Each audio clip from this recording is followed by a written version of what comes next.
Representative Ziobron. Thank you, Mr. Speaker. These are critical services. We have many critical services under the umbrella of a 2-year budget. And the fact that we are once again picking winners and losers, picking people outside that process, what is that message that we're sending? Is the message we're sending is the ones who rally the most, who have union, very knowledgeable, well-organized union folks to come up here at the Capitol and make their case? You know who makes their case quietly with me in my office, Mr. Speaker? The parent of somebody who's on the wait list that's 82 years old, that has a child home with Down syndrome, that is petrified that they're going to die, and that child will not have a sustainable plan for their future. There's other people within our budget that we help. What about our kids and our school system? What about youth violence in our urban centers? They're all very critical needs.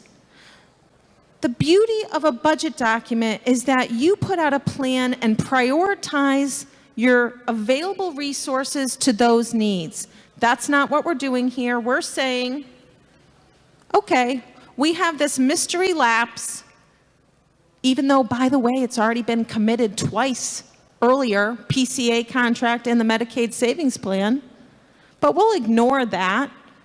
Because right now on paper, we can book it as a savings, and now we have all this money to spend.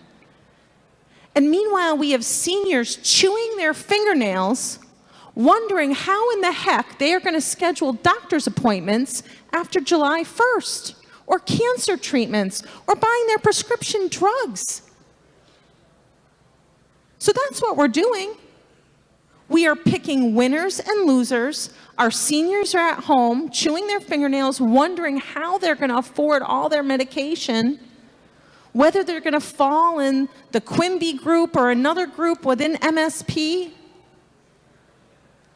It's so very frustrating, Mr. Speaker, because we don't have to do it this way.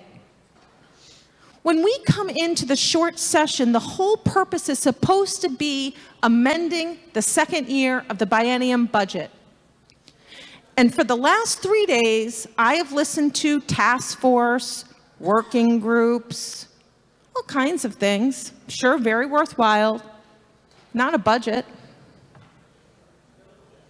We are doing a disservice to every single one of our constituents, Republicans, Democrats, unaffiliates, Green Party members, and Libertarians, which I have a little bit of a streak of, Mr. Speaker.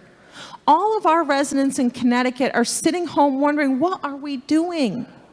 So when we put forward amendments that say, we're going to do this within available appropriations, and our nonpartisan staff is, we can't estimate what it's going to be because we don't know which benefits are going to be expanded, it should really make all of us shake our heads.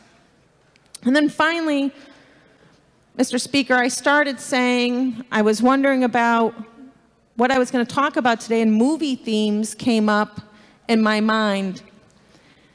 And I'm really hoping I do not burst out with a Jerry Maguire moment and start screaming, "Show me the money."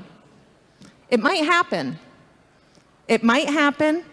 In the next couple of days, if I see another working group, a study, a task force, I may start screaming like Jerry Maguire. Mr. Speaker, I'm going to continue to listen. We have big problems. Our Republican budget solves them. And I'd like to start talking about a full package. Thank you.